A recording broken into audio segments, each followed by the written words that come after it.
What's up, guys? Welcome back to channel. In this episode, a customer comes to pawn shop to sell Porsche 911 Carrera engine. Pretty truck, man. Looks like a bunch of junk in the trunk. It's a 2000 Porsche Carrera 911 engine. Rick is fan of supercars, so he shares more information about the Porsche 911 Carrera engine. This motor right here, it's a 6-cylinder, water-cooled. They're much better balanced. You can put a much lower profile on the motor. Rick tells some features and past history of the Porsche cars. Porsche was started by a guy named Ferdinand Porsche. His first big success, a Volkswagen Beetle. Where did you get it? I get it from my junkyard. Rick asks some questions to owner about the engine and also ask about the engine specification and current working condition. I bought the engine because I want to build a Baja. Was it right by the ocean? Yeah. Because it looks like it's got a lot of water damage. But not inside, just outside. After careful checking, Rick found some water damage to the car engine. So Rick asked owner about it. But owner said that this water damage is only from outside, not from inside.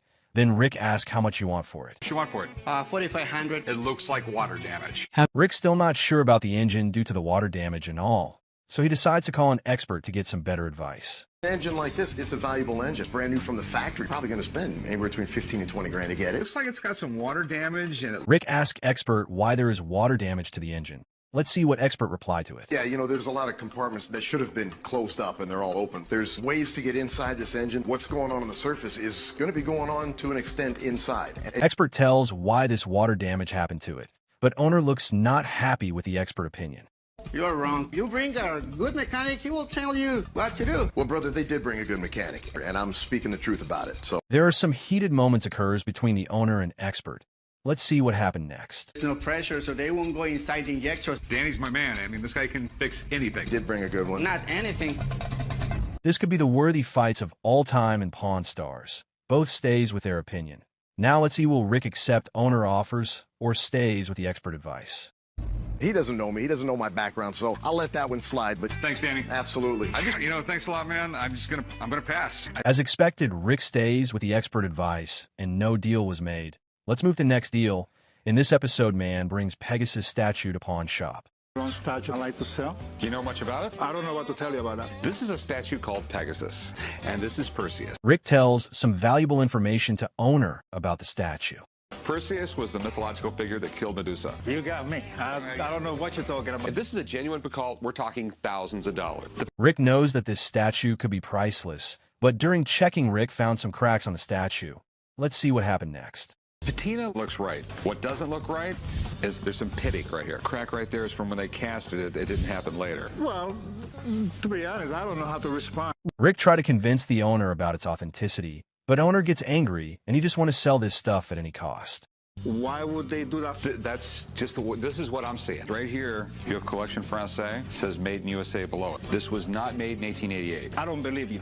Rick talks politely, but the owner of the statue looks angry and talks shit about the Rick. I just don't see 1800s here. It's an American foundry in the 1950s. What you've seen and what you can prove is two different stories. And they just think I'm a tall. It's not as old as this date says it is. I don't care what you say. I don't care what you tell me, but I know you're full of And some heated moments occurs between the Rick and owner, and after that moments, the pawn shop guards step in to solve this matter.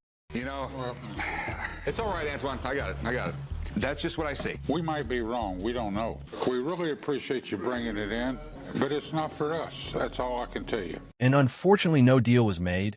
Let's move to next deal. In this episode, a man brings Pez dispensers to pawn shop. Pez collection I'm looking to unload today. Got any candy? No, these have no candy in them at all. What good are candy dispensers without candy? Come on, man. You work with this guy. Chum tries to make some harmless jokes, but owner looks not happy with it, and he get irritated. Let's see what happened next. These are very, very collectible, and it's a great hobby. Seems like this is something that kids would be into collecting, man. Come on, man. Busting my balls all day long. Seller explains the items. The collection contains Santa Claus, Mickey Mouse, real Batman, and many other 50-plus collections. I have the Mickey Mouse in the original box. It's a die cut. This piece here goes for about $350, $400. My coolest pieces I like is the original Batman. Very tough to find. We got Bozo, Tinkerbell, a Zorro.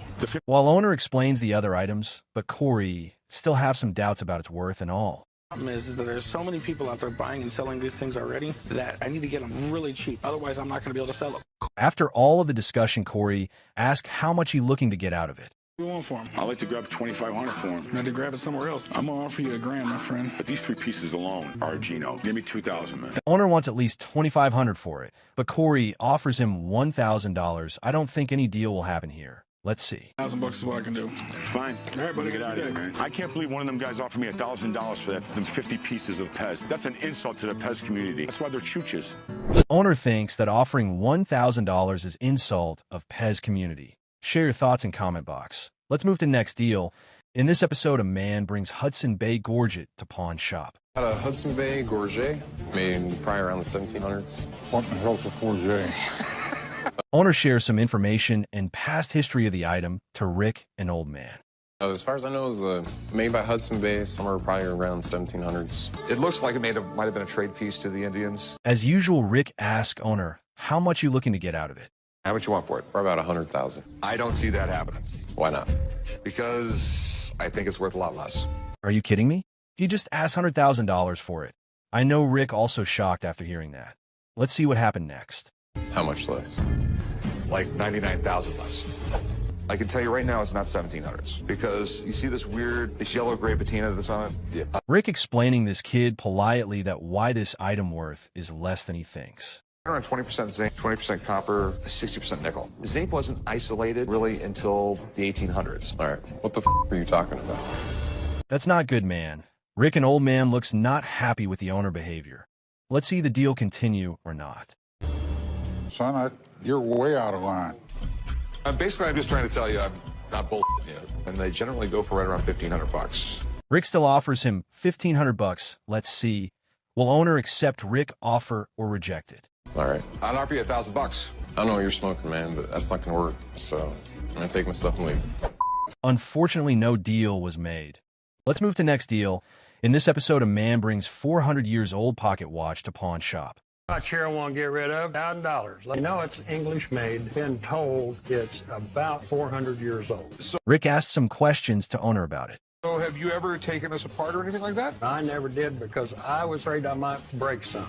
Rick inspects the item to check what it's made up, and Rick gives more information about it. If you look right here, you'll see a lion. It tells me it's sterling silver, which is 92.5% silver. After inspection, Rick confirms that this watch is made up of silver, and now it's time to check its year. Code for Birmingham, England, 1893. That's a little... They don't go for a lot of money. Okay, what are we talking about? Rick offers a price for this pocket watch to owner. Let's see what happened next. $100. No. There's $100 worth of silver in it. Probably like $20 worth of silver there. Or it's silver, it's not gold. And finally, the negotiation started with owner. I can't do it for 100. I'd give you like $120, but... No, I can't. I just can't do it. Okay, well, let me put it back together for you. Rick offers him $120, but owner wants more money, so no deal was made. In this episode, a man brings World War I knife to pawn shop. World War I knives. Very cool too, by the way. Rick asks owner about its past history of the knife. Let's see what owner tells to Rick about it. So where did you get these things? This one I got from an estate sale probably about 2 or 3 years ago. This one I got from another estate sale probably about a year later. Rick checks the stuff and shares his thoughts on the knife. He shares some additional information about knuckle guard. I can definitely tell you it's pre-World War II because it's pretty common to find knuckle guards on weapons like this. This type of blade was banned right after the Geneva Convention. Why is that? Well, you see, it was the Geneva Convention that you had to have a standard blade, so when they cut you with it, they could just stitch you up. Rick answering all the questions of owner about the knife, and Rick thinks that this item is legit, but Rick saw something on the knife, and he knows that it is never made by USA government. This one looks completely authentic. The problem is, I've never heard of the maker Lion. So how do you authenticate these things? I have a friend. He's an expert in military knives. He'll take a look at them. Rick is not 100% sure about the knife authenticity, so he prefers to call an expert to authenticate it. Well, this one is called a Mark I trench knife. And 1918 is when they were first manufactured by a French manufacturer. And if you can imagine being punched in the face with one of these, it would disable you. And that was the intent. Expert shows demo that how this knife actually works and gives some additional information about the knife. It should have a triangular blade, it does. Now, this particular knife is manufactured by the American Cutlery Company. And the primary specification in that which is quoted is that it must have the capability of penetrating the German trench coats. And now the main question is how much it's worth. So Rick asks owner how much its approximate worth.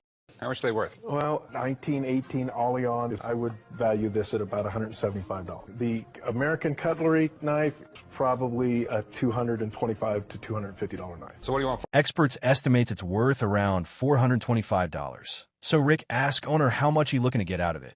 Let's see what happened next. I'd like to see $350. Dean said these were worth $475. Basically, what I can do is $250. You go $350. And the negotiation started.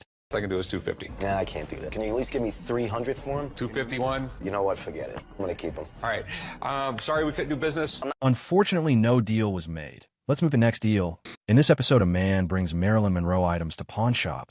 Let's see will this deal happen or not. Got a Marilyn Monroe signed picture. Marilyn probably connected with normal people because she came from a pretty humble background. Corey asked more questions to owner about the item because he still has some doubts about it. Let's see what happened next. You ever had this checked out? I have. 4 experts looked at it about 10 years ago. It's a good thing she was known for her acting and not her poetry. Have you got any paperwork with it? I don't have any paperwork. Corey is excited to purchase this stuff, but seller do not have any paperwork. So Corey calls an expert to authenticate this item. You could see how her M moves so flowing right into her signature. That's usually how she always signed her name. And that's what we're looking at here. Instantly know they're secretarial. That's disappointing. Yeah. I appreciate it, man. Yeah, pleasure to see you. I wish it were real, man. I mean, we'd both make a lot of money, but there's really nothing I can do with it. Very much appreciate your time. Have a nice day, man. Thank you. Unfortunately, no deal was made, but Corey learns a lesson that calling an expert is the best decision he made so far. Let's move to the next deal. In this episode, a guy brings a letter signed by Napoleon. Let's see will he get a deal or not. Did you get this? Online. Okay, it seems like it's from a pretty legit company. This is the type of seal they used back then. What do you want for it? Corey asks for an offers, and let's see how it goes. Well, you know I'm going to say like 10 grand. I'm going to have to get this reframed. It's going to be work involved. Remember, this guy was the emperor of pretty much Europe. He probably signed a lot of stuff in his life. Ooh, that sounds low.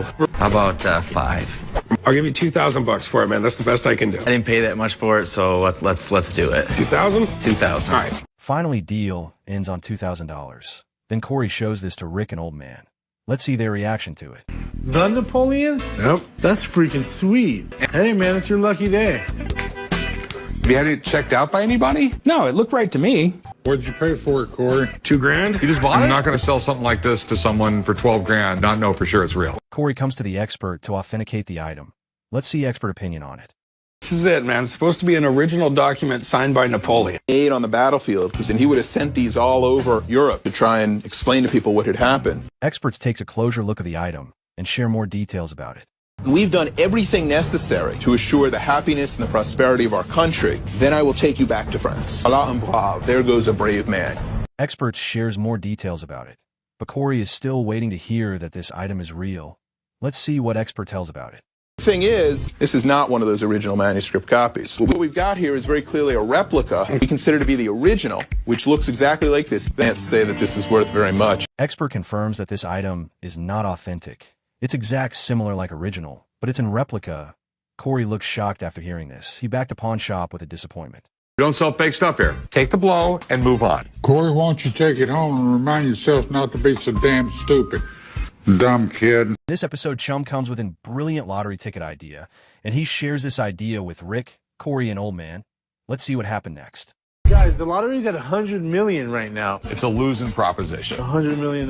Maybe you guys should get some money together. You got a better chance of getting struck by lightning. After hearing the lottery ticket idea from the Chum, Corey decides to bring some lottery ticket for him.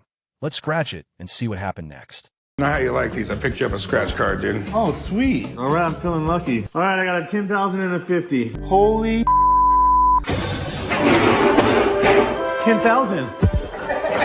It's 10,000 bucks. 10,000. I don't need to work anymore. I'm rich. Well, we can see the Chum excitement after he got the $10,000 lottery ticket, but let's see some shocking twist of this ticket. Talk about dumb luck.